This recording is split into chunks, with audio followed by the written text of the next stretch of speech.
Nous avons la possibilité dans AutoCAD, lorsque nous faisons un tracé, de nous mettre en mode ortho. Alors le mode ortho, c'est un mode qui va nous permettre de verrouiller à l'horizontale ou à la verticale notre tracé. Alors ortho se trouve ici, on peut l'activer et le désactiver ici, mais on peut aussi le faire par le raccourci clavier F8.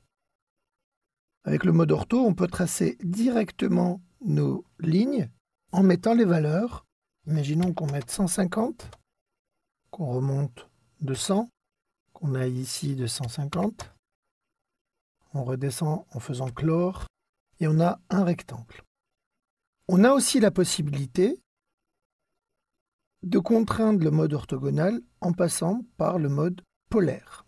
Alors ça fonctionne à peu près de la même manière, à savoir que notre curseur est complètement libre, mais que sur certaines directions, en l'occurrence ici l'horizontalité et la verticalité, on a un verrouillage qui s'effectue. Donc là, si je donne la direction, que je tape 150, que je remonte, je donne la direction de 100, je reviens ici de 150 et que je fais clore, ça fonctionne aussi. La différence entre les deux modes, c'est que sur le mode polaire, on va pouvoir rajouter des angles ou personnaliser les angles d'accrochage. Bouton droit, paramètres, et vous allez voir ici que nous avons incrémenté nos angles de 90.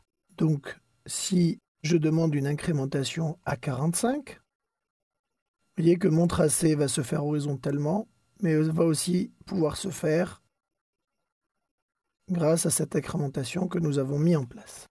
Vous pouvez aussi rajouter des angles qui ne sont pas dans les incrémentations.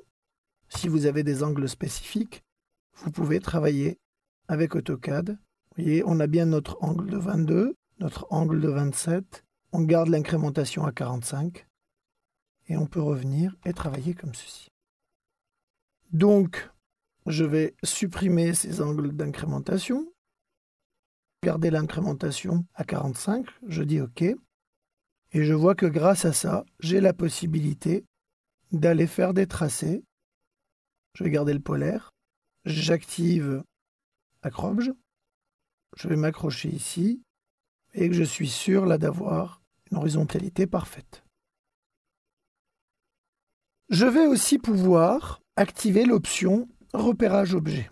Alors repérage objet est une option extrêmement pratique puisqu'elle va permettre de réaliser un rectangle par exemple, mais vous voyez qu'ici je ne sais pas trop où m'arrêter parce que je ne connais pas la valeur de la ligne que j'ai en dessous.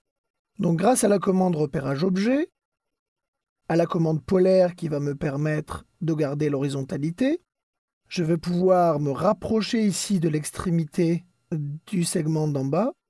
Je remonte et vous voyez qu'on a bien retrouvé la dimension du segment d'en bas. Donc reprenons l'exemple du petit muret que j'ai envie de construire.